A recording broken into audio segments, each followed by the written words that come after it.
દમણમાં ગૌ સન્માન આહવાન અભિયાન અંતર્ગત વિશાળ રેલી યોજાઈ ગૌમાતાને રાષ્ટ્રમાતા જાહેર કરવા બીડીઓને આવેદન અપાયું। દેશભરમાં ચાલી રહેલા ગૌ સન્માન આહવાન અભિયાનના ભાગરૂપે આજે 27 એપ્રિલના રોજ દમણમાં ગૌ સન્માન દિવસની ભવ્ય ઉજવણી કરવામાં આવી હતી। દેશમાં સંપૂર્ણપણે ગૌહત્યા સમાપ્ત કરવા અને ગૌમાતાને રાષ્ટ્રમાતાનો દરજ્જો આપી રાષ્ટ્રીય સન્માન અપાવવાના મુખ્ય ઉદ્દેશ્ય સાથે દમણના ફૂટબોલ ગ્રાઉન્ડથી એક વિશાળ શાંતિપૂર્ણ રેલીની શરૂઆત કરવામાં આવી હતી।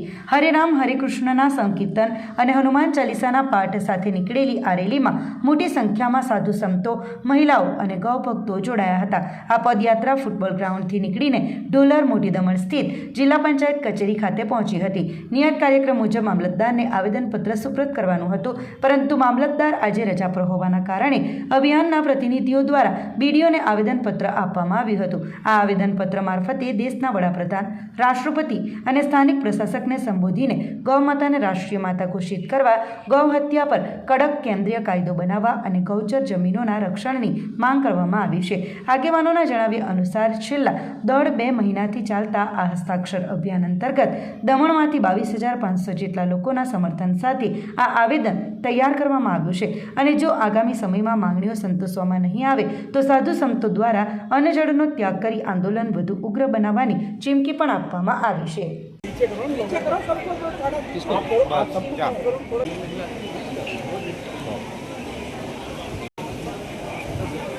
बोल गौ माता।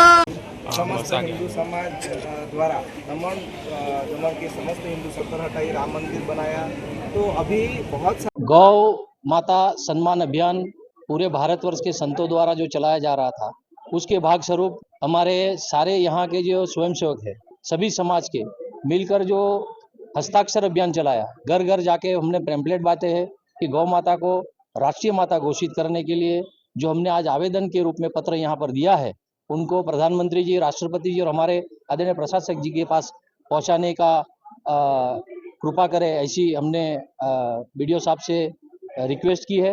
और आज जो सारे दमन से हिंदू प्रेमी जनता जो आई है, वो केवल और केवल गौ माता को सम्मान मिले, इसके लिए आज हम सब यहाँ पर आवेदन देने के लिए आए थे। और जो मुहिम पूरे देश में चल रही है, उसी के भाग स्वरूप आज हमने पत्र यहाँ पर दिया है। गौ सम्मान आह्वान अभियान જે ચાલી રહ્યું હતું 1.5 મહિનાથી, જેને આજે આપણે આવેદનપત્ર અહીં આપવા માટે આવ્યા છે, મોટી સંખ્યામાં બહેનો અને ભાઈઓ જોડાયા હતા। અમારી એ માંગ છે કે ગૌ માતાને રાષ્ટ્રમાતાનો દરજ્જો મળવો જોઈએ। આપણે સૌ જાણીએ છીએ કે હિન્દુ ધર્મના ગૌ માતાને આપણે માતા માનીએ છીએ, તો પૂરા દેશમાંથી ગૌ હત્યા બંધ થાય એવી અમે પ્રાર્થના સાથે આજે અમે ઉપસ્થિત થયા છે। આજે અમે જ્યારે અમારી આ આવેદનપત્ર માટે આપવા માટે આવ્યા હતા, ત્યારે અમે લોકો હનુમાન ચાલીસા અને ભજન કીર્તન સાથે શાંતિપૂર્ણ માહોલમાં અમે અહીં આવેદનપત્ર આપી રહ્યા છે। અમારી માંગને સ્વીકાર કરે અને ગૌ માતાને રાષ્ટ્રમાતા ઘોષિત થાય એવી અમારી અપેક્ષા છે। ધન્યવાદ। અમારી પૂરું આયોજન છે। આ 27 તારીખે અગર નહીં થયું તો આવતી ઓગસ્ટ મહિનાની 27 જુલાઈ એ પાછું અમે એવા આવેદનપત્ર પાછા આપીશું અને એ પૂરો અમારો જે અભિયાન છે એ અમે ત્યાં સુધી બંધ નહીં કરીશ જ્યાં સુધી આ માંગને પૂર્ણ ન થાય। જે અમારા સાધુ સંતો છે અનશન પણ બેઠશે। રોજ એવું થશે કે એક ને કંઈક તકલીફ આવે તો બીજા સાધુ એને અનુપસ્થિતિમાં બીજા સાધુઓ પણ અનશન પર ઉતરશે। गौ सम्मान आह्वान अभियान संपूर्ण भारतवर्ष में आज की तारीख निश्चित की गई थी, उसके तहत हम लोग भी दमन की तरफ से आवेदन देने के लिए यहाँ पर आए हैं मामलेदार में। और ये गौ माता को राष्ट्रीय माता का सम्मान प्राप्त कराने के लिए और भारतवर्ष की पवित्र धरा पर हजारों गौवंश का प्रतिदिन जो कत्ल हो रहा है, उसको रोकने के लिए और इनके संरक्षण की व्यवस्था के लिए भारतवर्ष की धरा पर संपूर्ण भारतवर्ष की रक्षा के लिए, विश्व की सनातन वैदिक आर्य परंपरा की रक्षा के लिए और मानव जाति के कल्याण के लिए हम लोगों ने ये आवेदन दिया। हम मांग करते हैं प्रशासन से, मांग करते हैं हम मुख्य हमारे नरेंद्र भाई मोदी जी से कि इस बात को संज्ञान में ले और गौ माता को राष्ट्रमाता का दर्जा प्राप्त हो।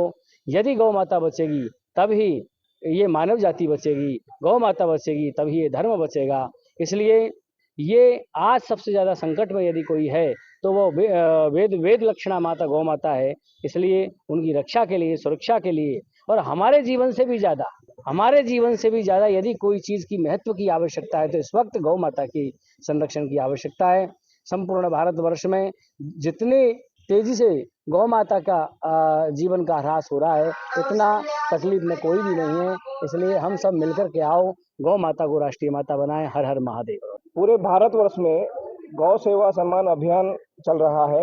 उसके अंतर्गत 27 अप्रैल यानी आज के शुभ दिन पूरे भारतवर्ष में सभी तालुका केंद्रों पर यह प्रार्थना पत्र प्रधानमंत्री जी को, राष्ट्रपति जी को और अपने प्रशासक जी को देने का ये योजना बनी थी। तो बाकी सभी तालुका केंद्रों की तरह दमन में भी यह प्रार्थना पत्र यहाँ पे दिया गया।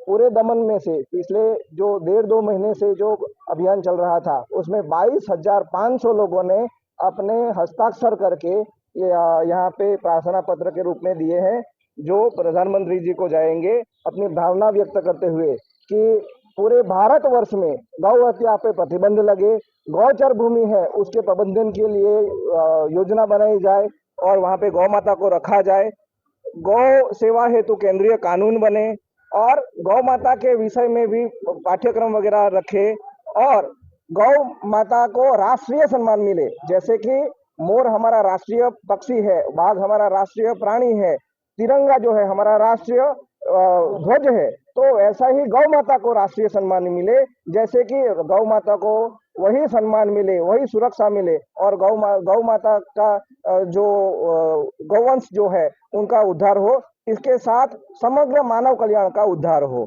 गौ माता को सुरक्षित करने से पूरे सृष्टि का कल्याण होगा और समग्र हिंदू समाज का कल्याण होगा। ઉદવાડા રેલવે સ્ટેશન બહાર આખલાઓનો ભારે આતંક, વાહનોમાં નુકસાન અને બજારમાં અફરાતફરીનો માહોલ।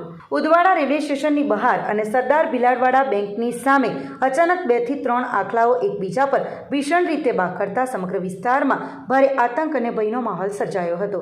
આખલાઓની આ ભયાનક લડાઈને કારણે રસ્તા પર પાર્ક કરેલા અનેક 2 વ્હીલર સહિતના વાહનો જમીન પર પટકાયા હતા અને તેમાં મોટું નુકસાન પહોંચ્યું હતું। પરિસ્થિતિ વણસતી જોઈને કેટલાક સ્થાનિક લોકોએ હિંમત દાખવીને લાકડીઓ અને અન્ય વસ્તુઓની મદદથી આ લડતા આખલાઓને છોડાવવાનો સખત પ્રયાસ કર્યો હતો। જો કે આખલાઓના રૌદ્ર સ્વરૂપને કારણે લગભગ અડધો કલાક સુધી તેઓએ આખું બજાર માથે લીધું હતું, જેના પગલે રસ્તા પરથી પસાર થતા રાહદારીઓ અને વાહન ચાલકોને અવરજવરમાં ભારે મુશ્કેલીઓનો સામનો કરવો પડ્યો હતો અને જીવના જોખમે લોકોએ સલામત સ્થળે આશરો લેવાની ફરજ પડી હતી।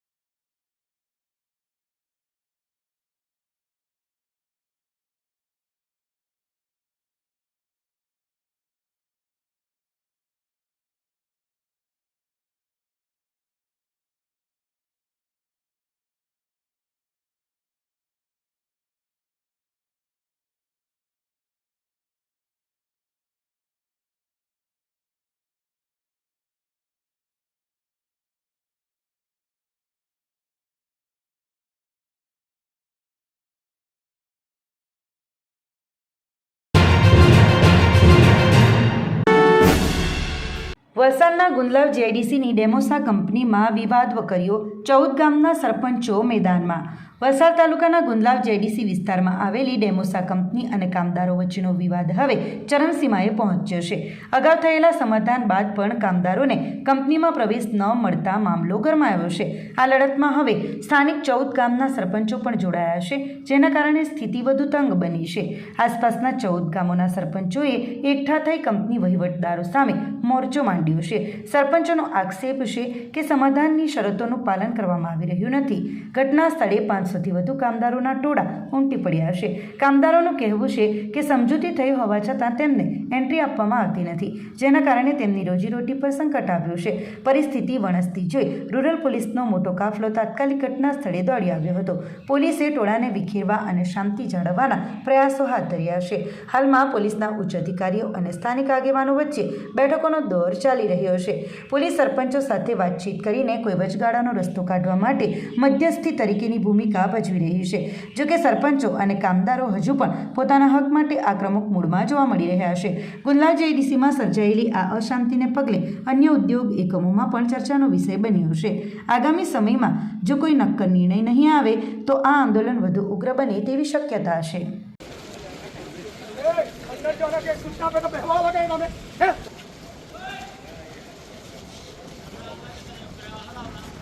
આજે જે અમે ભેગા થયા છે, અગાઉ પણ અમે ભેગા થયા હતા અને 27 તારીખે કંપનીને કીધું હતું કે આ વર્કરો માટે જે કંઈ કંપનીમાં બોલાવવા પડે તો તમારે બોલાવવાના છે, એને નોકરીએ લેવાના છે.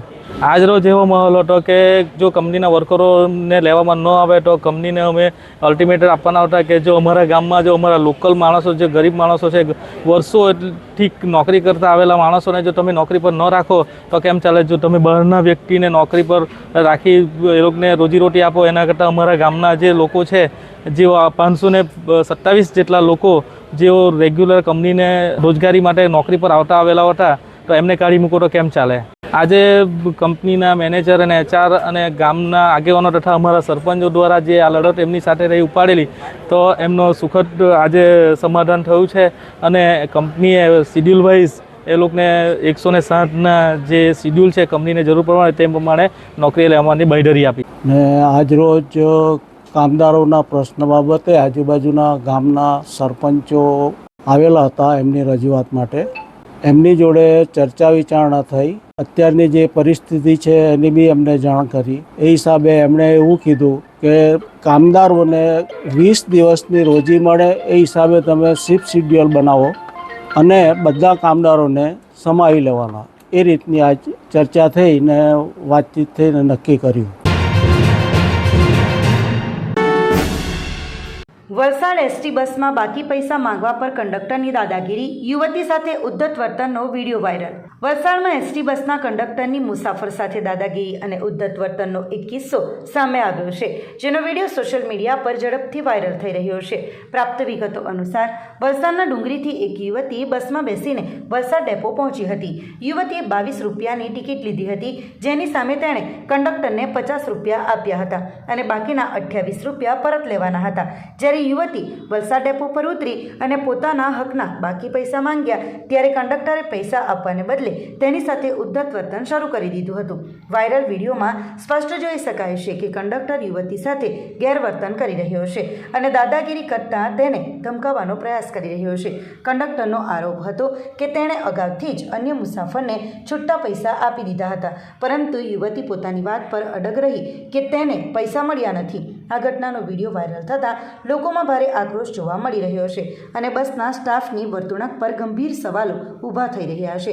મુસાફરોની સુરક્ષા અને સન્માનની જવાબદારી નિભાવવાને બદલે આવા ગેરવર્તન સામે તંત્ર કોઈ કડક પગલાં લેશે કે કેમ તે હવે જોવાનું રહેશે. નોકરી કરને ચલતા હે યાર, કઈ આઈપા નથી ને.